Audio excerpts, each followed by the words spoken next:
자, 먼저 6.13 지방선거 판세 여론조사 결과를 통해서 경남도지사부터 집중적으로 들여다보겠습니다.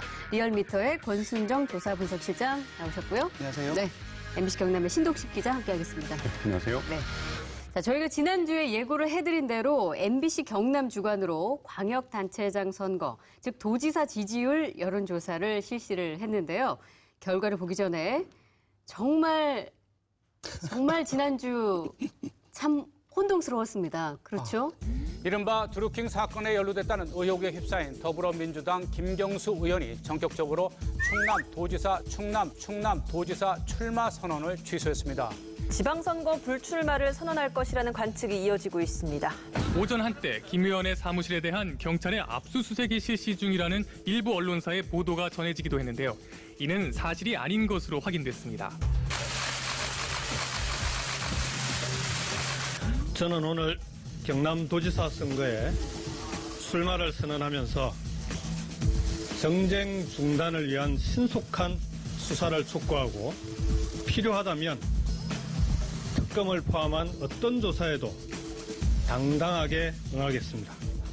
그러니까 지금 오늘 기자회견 출마 선언한다는데 불과 10시 반인데 기자들 문자 받은 게 8시 49분이거든요. 네네. 갑자기 띵동 의원실입니다 해서 뭐 양해 바랍니다 이렇게 날라오니까 진짜 뭐 있나 보다. 예. 사퇴하는가 보다. 네. 근데 왜냐하면 그날 직전에 조사를 다 끝내놓고 이미 저는 조사 결과를 숫자로 다 가지고 있었거든요. 예. 근데 만약에 김경수 후보가 사퇴를 하면 이게 모든 게 다 무산이 되는 거예요. 그렇죠. 의미가 없게 되는 거죠. 근데 예.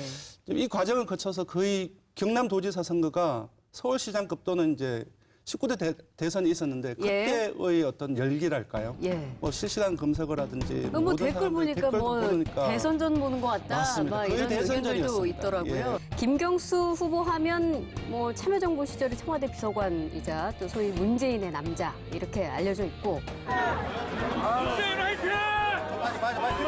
상대인 김태호 후보는 두 번이나 경남도지사를 역임을 했죠. 도지사로서의 직책을 성실히 수행할 것을 지금 일부에서 이제 올드보이 김태호 지사 다시 소환된 거고 올드보이라고 저희는 이제 신진사대부 뭐 새로운 초선위원 김경수 후보가 대진한다고 얘기를 하고 있습니다. 올드보이 대 신진사대부, 네네. 신진사대부 대 올드보이다. 예. 자, 근데 이 두 후보가 사실 이번 처음은 아니죠. 그렇습니다. 예. 6년 전에 그 총선 때 김해을에서 한번 붙었습니다. 예, 2012년. 그때 결과를 소개시켜드리면 차이가 4.2% 박빙이었습니다. 네. 그리고 여론조사에서는 초중반까지 김경수 후보가 이긴다고 했거든요. 예. 막판에 김태호 후보가 뒤집었어요. 뒤집기를 네. 한 거군요. 네. 사실 거기가 이제 김해을이거든요. 예. 봉화마을이 있는 곳이. 그렇죠. 네. 네. 노무현 대통령의 상징적인 곳인데 그렇죠. 그래서 노무현의 비서관 김경수 후보가 월등히 이길 것이다. 이렇게 다들 관측을 했어요. 근데 그 당시에 선거 전략 자체가 프레임을 정권 심판으로 가져간 거죠. 네. 김태호 후보 같은 경우는 이미 국회의원으로서 지역에 뭘 하겠다라고 이렇게 나서고 있는 상황에서 네.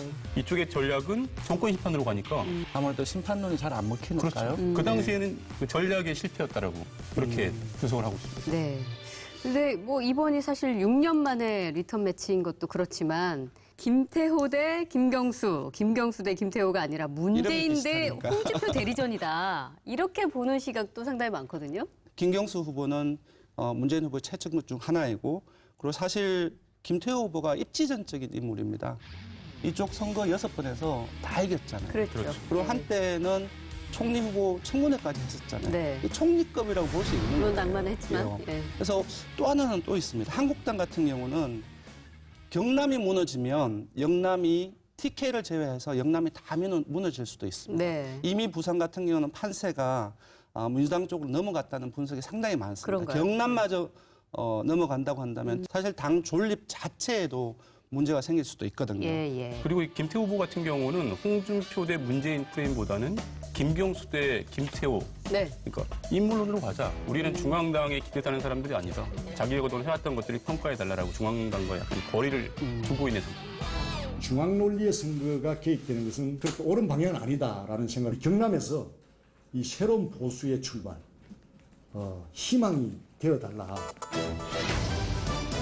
자, 두 후보의 과거부터 최근에 있었던 드루킹 댓글 조작 사건까지 얽히고 설켜 있는 이런 상황에서 어느 후보가 경남도민들에게 더 많은 지지를 받았을지 정말 궁금합니다.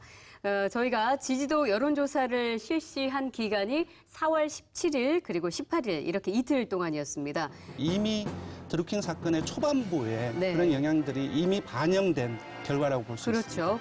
기대돼요. 그거 어떻게 나왔을까요? 저는 알고 있습니다. 네. 숨길 이유가 없다. 시간부터 당당하게 저 김태호가 반드시 그 길을 찾아내겠습니다. 더 벌어졌습니다. 더 벌어졌어요. 네, 차가. 김경수 후보가 49.3%가 예. 나왔습니다. 50%에 육박을 했고요. 김태호 후보는 34.3%가 나왔습니다. 김경수 후보하고 김태호 후보의 양강 구도는 형성되어 있는데 예. 기본적으로 15%포인트 정도가 차이가 나기 때문에 양강 구도라고 얘기하기는 조금 힘들고 김경수 후보가 상당히 많이 우세한 초반 예. 판세다라고 볼 수 있을 것 같습니다. 이게 아까 지금 여론조사를 실시한 그 기간이 드루킹 사건 불거지고 이틀 뒤에 진행을 했는데도 불구하고 15%포인트 차면 상당히 큰 폭의 차기 때문에 네. 이게 별 영향을 못 미쳤다 이렇게 해석할 수 있는 건가요? 비교를 한번 해보도록 직전에 저희들이 부산일보 의뢰로 경남 지역을 조사를 해봤는데요. 이거는 13, 14일에 이루어졌습니다. 네. 그러니까 드루킹 댓글 조작 사건이 영향을 미치지 않은 조사이죠. 그렇죠. 그래서 이때를 보면 김경수 후보가 43.2%, 그리고 김태호 후보가 34.1%. 그러니까 9%포인트 정도 차이였거든요. 예, 예. 아까 말씀드린 것처럼 15%포인트니까 차이가 더 벌어졌는데 제가 보기에는 그렇습니다. 야당에서 영부인 관련서를 계속 퍼뜨렸던 부분들이 있고 네. 그리고 문재인 대통령 역시 이 사건을 알았을 것이다라는 것을 이제 제기를 하면서 본격적으로 이제 특검 공세를 펴고 있지 않습니까? 이 부분들이 사실상의 역풍이라고 규정하기는 힘들지만 이러한 부분들이 지지율이 반영되어서 결과가 조금 더 벌어진 건 아닌가 저는 그렇게 분석합니다. 근데 그 여론조사 결과를 보면 자유한국당이 전통적으로 강한 지역들, 그러니까 중부 내륙 지역 여기는 거의 오차범위 내에서 박빙을 보이고 있어요. 뭐 진주나 뭐 합천이나 그렇죠. 특히 뭐 합천, 거창이나 창녕, 네, 이쪽이 맞습니다. 말씀하시는 중부 내륙 거죠? 지역입니다. 네네. 이게 근데 또 지지율과는 별개로 저희가 당선 가능성도 조사를 했는데 당선 가능성을 왜 넣느냐? 예. 지지율만 하면 되는데. 그러게요. 예, 당선 가능성이라는 것은 그렇습니다. 지지율은 본인이 누구를 지지한다는 것이고 네. 당선 가능성은 다른 사람들이 누구를 지지하고 있을까라는 물음과 똑같습니다. 현재 대세가 누구냐에 그렇습니다. 따라서 그렇습니다. 움직일 수 있는 게 이 네. 당선 가능성이라는 거죠. 그럼 이거 어떻게 나왔나요? 당선 가능성. 이것도 비슷하게 나왔어요. 김경수 후보가 48.8% 비슷하죠. 그리고 김태호 후보가 36.9% 조금 높아지긴 했지만 그래서 차이가 11.9%포인트. 그래서 조금 좁혀지긴 했지만 오차 범위가 우리가 800명 조사를 했기 때문에 네네. 플러스 마이너스 4.4%포인트니까 8.8 범위 밖에 있으면 오차 범위 바뀌거든요. 예, 예. 그래서 오차 범위 밖으로 봐서 유권자들이 지금 판세를 읽는 심리 역시 김태호 후보보다는 김경수 후보가 지금 초반에 가져가고 있다. 그렇게 봐야 될 것 같습니다. 이번에 표본 오차는 플러스 마이너스 3.5%. 죄송합니다. 3.5%입니다. 네네. 그래서 7% 오차 범위만 어떻게 저보다 더 넘으면. 잘하세요? 네. 제가 이걸 유심히 봤거든요. 그래가지고 사실 4.4%는 여론조사를 500명이고 800명은 네네. 그렇습니다. 네, 아주 중요한 지적이었습니다. 근데 이게 지지율하고 당선 가능성 둘 다 지금 말씀하신 대로 김경수 후보가 좀 높은데 이런 판세가 좀 쭉 이어질까요? 그래서 이것을 분석하기 위해서 우리는 재밌는 조사를 했습니다. 네. 그래서 당신이 앞에서 누구를 지지한다고 물었지 않습니까? 그 다음 문항에 그러면은 6.13 지선까지 끝까지 투표하겠냐 그 사람한테. 예. 전체적으로 보면 한 75.1%가 내가 지지하는 사람을 6.13까지 끝까지 지지하겠다라고 응답을 했습니다. 예. 그러니까 4명 중 3명이기 때문에 어떻게 보면 경남 도지사 선거가 상당히 달아오르면서 초반에 어떤 지지하는 지지층들이 좀 굳어지는 양상 그런 부분들이 다른 지역은 그렇지 않습니다. 다른 네. 지역은 어떤 부동층들이 상당히 많이 지금 잡히고 있거든요. 조금 다른 부분들이 있고 여기에서 김경수 후보하고 김태호 후보가 약간 다릅니다. 그러니까 김경수 후보를 보면은 끝까지 6.13까지 김경수를 찍을 거야라고 하는 사람이 80.3%가 나왔고요. 네. 그리고 김태우 후보 같은 경우는 76.8%가 나왔습니다. 두 차이가 5.6%포인트로 김경수 후보의 어떻게 보면 이제 지지의 강도 또는 예. 지지의 지속성을 할 수 있는데 그것이 더 높습니다. 그 수치는 실장님 그 오차 범위 안에 들기 때문에 그렇게 좀 유의미한 수치는 아닌 것 같다. 그렇게 제가 보여지는. 경향으로 바꾸겠습니다. 네. 네, 알겠습니다. 몇 밑으로 오실래요?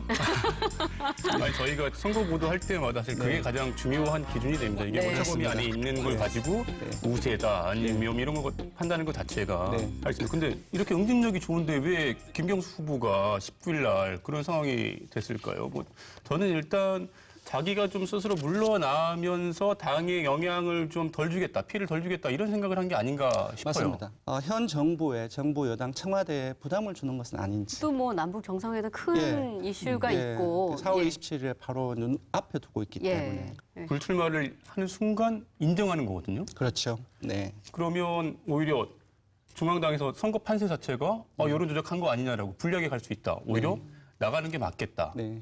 보는 입장에서도 사실 나가서 이기면 대권 주자 바늘에 올라가는 겁니다. 네. 그리고 지면 이거는 야권의 공세에 의해서 당한 희생자 프레임으로 가능한 거예요. 그래서 자기는 정치적으로 가장 큰 승부수를 띄운 겁니다.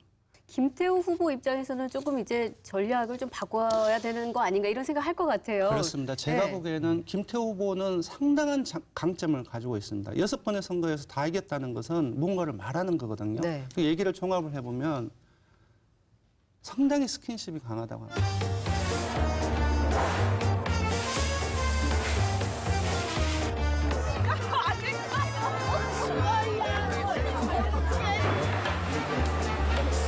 정기 통한다 하면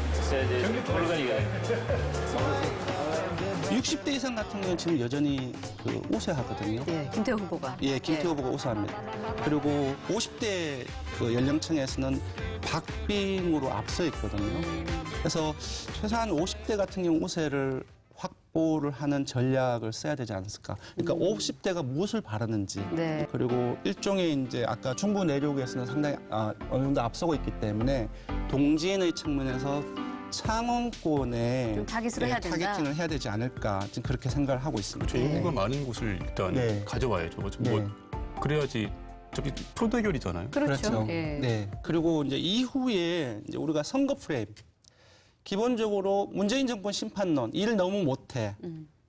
그러니까 심판을 해야 돼. 이 전략으로 가서는 실패할 가능성이 높다고 봅니다. 결과를 보면 어떻게 돼 있냐면은 문재인 정부를 심판해야 된다가 31.8%고요. 예. 그리고 문 정부의 성공을 위해서 이 사람을 뽑는다가 50.8%가 나왔습니다.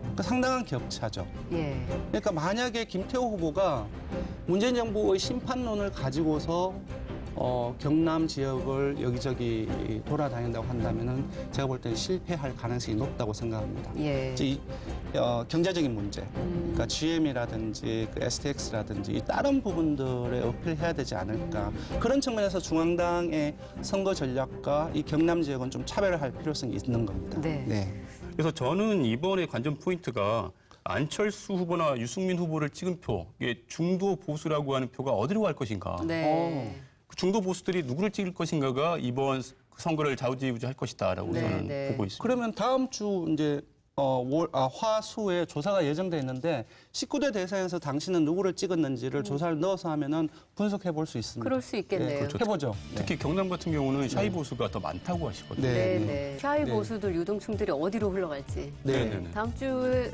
다음 보면 주에 19대 대선 투표 후보를 넣어서 예. 전체적인 어떤 김경수로 갔는지 아니면 네, 김태호로 네. 갔는지 네. 그렇게 구체적으로 여론조사를 숫자로 영향을 보여드리겠습니다. 그걸 네. 알 수 있습니까? 알 수 있습니다. 기대하겠습니다. 저도요. 네.